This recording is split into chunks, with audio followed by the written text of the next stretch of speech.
Now, truth be told, there's lots of different options at this price point for a small EV. I won't go through all of them here because you've probably done your research already. However, for some reason, the BYD Dolphin is on your list. And I can see why, because, well, look at it, it's different. And BYD, in the UK at least, haven't been around for that long. They're quite a new entrant to the automotive market, and because of that, they are generating a lot of interest. There's loads of BYD dealerships springing up everywhere. I'm based in Leamington.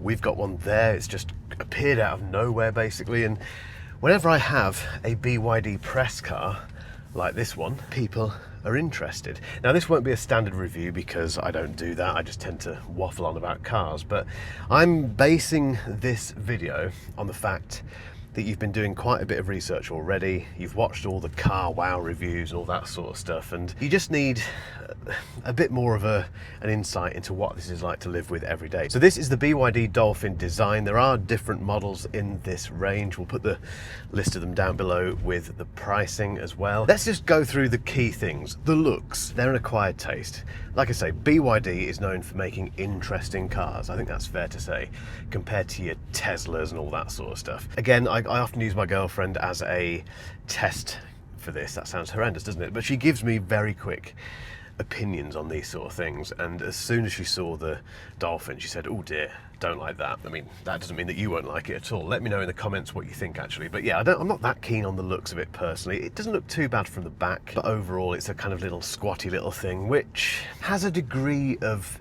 cuteness about it, I'll give it that. Right, interior, it's okay. I mean, you're not going to get into this car and think, oh, this is nice, this is amazing. But what you will think is, this is interesting, because it's nautical themed, I think. Well, I don't think, I know. It's called a Dolphin. Most of BYD's cars have names like Dolphin and Seal and what have you, so they've got kind of sea, watery themes. I'm not the person to talk to about design and style, as you can tell, so I don't know where I'm driving either. I'm completely off track here. I'm not the sort of person to talk to about the kind of design decisions in this interior, but I can see they've got these kind of swooping lines and lots of circular things everywhere. Someone who knows more about design than me will explain what that means in terms of the relation to a Dolphin, but it's interesting. It's just not as exciting as it could be, I don't think. One thing it is that it is very practical in here.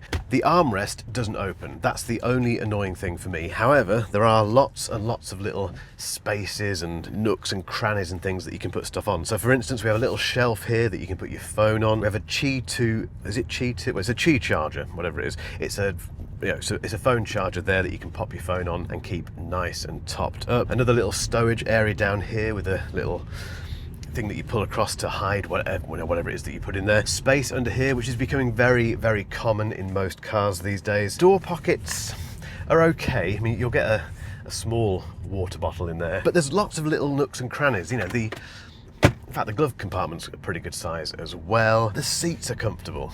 I love BYD seats. They're comfortable. I've done loads of miles in this car over the last 5 or 6 days, and it's been very comfortable to drive around in. The centerpiece of every BYD car is this. If I press that button, the screen rotates. I've driven loads of BYD cars now, and this remains 80% gimmick and 20% useful. The reason it's useful is because if I go into navigation, if I press that button again and go back to the kind of portrait format, we can see more of the road ahead, which has some utility. It's quite useful when you're navigating. That's about it though. The one thing that does annoy me, and this isn't BYD's fault, this is just, I guess it's Apple really, is the fact that if you've got Apple CarPlay running, and by the way, this works with Apple CarPlay and Android Auto, but if you have either of those systems running, you can't turn it that way. Every time I get into a BYD car, I just think, that is an iPhone now. It looks like an iPhone display.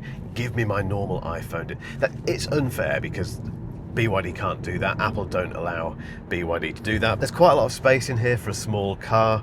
The dash is kind of pushed back a bit, so it feels bigger in here than it is. The headspace in the back isn't bad, to be honest. It's pretty good. The boot space is limited. This is definitely a take it down to Tesco's type car, and that's pretty much it. You know, we managed to get my son's balance bike in there along with 2 bags of shopping and 2 pizzas, and that was a squeeze, trust me. Most of the time in this car with the stuff that I carry around, I find that the parcel shelf either needs to be removed, or I just have to accept the fact that when I close the tailgate, the parcel shelf is going to get knocked out of place because there's something in there that's too high. So the boot space is pretty limited. You do have, it's a 2-stage boot, so you do have the space beneath. You can lift up the little kind of false floor, if you want to call it that, and there's some space beneath, which is handy. You get lots of kit as standard. I mean, this is the design version, which has some extra things on it, but I love the fact we get this sweeping, it's not a sunroof because you can't open it, but this great big,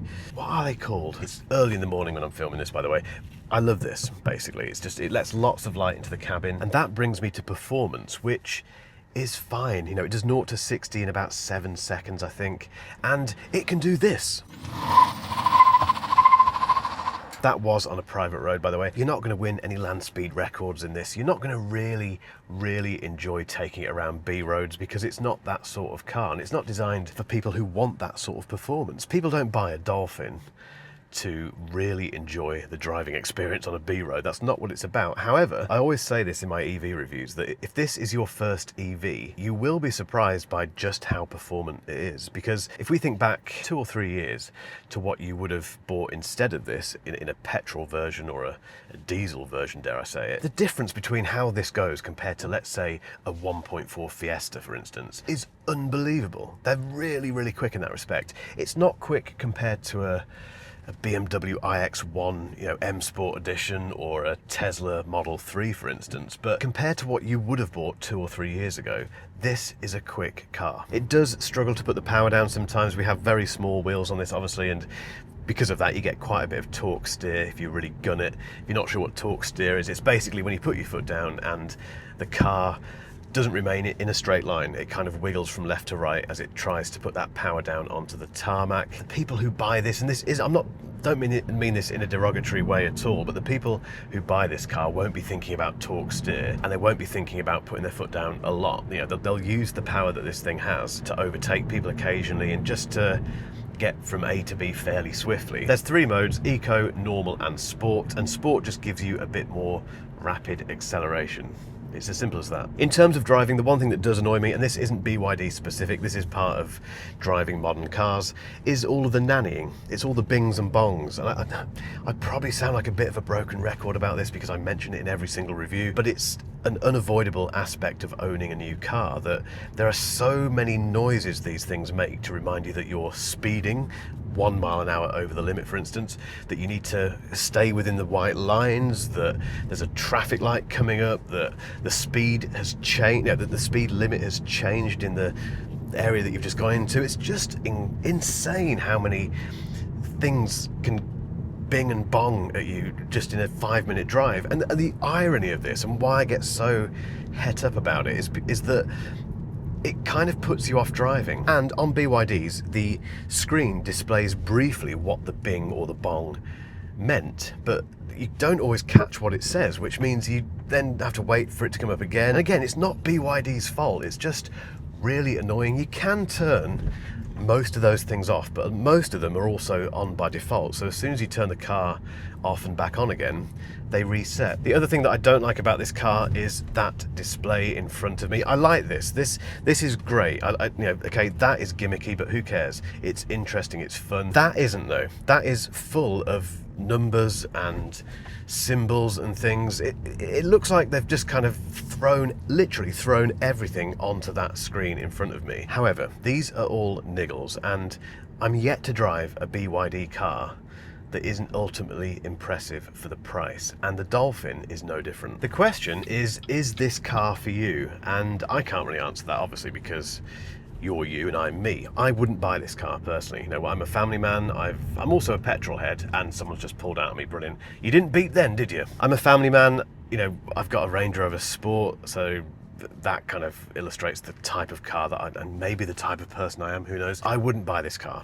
personally. It's not for me. I think the boot's too small for what we would do with it. It's not interesting enough. It's not exciting enough, really. However, If I was the sort of person who didn't care too much about cars, insofar as they're not a passion of mine, but I want an EV which is pretty economical, and it's not bad. When I fully charged this, it read out 277 miles on there. It did about 190 from that. So the first thing to bear in mind as well, if this is your first EV, is that you will not get the mileage, or you're very unlikely to get the mileage that it suggests that you have in the tank. Regardless of that, if you're just driving this from home to the shops and back and doing little runs here and there, it's got plenty of range. Let me know what you think in the comments, guys. Are you tempted by the Dolphin? Yes or no? And if so, or if not, why not?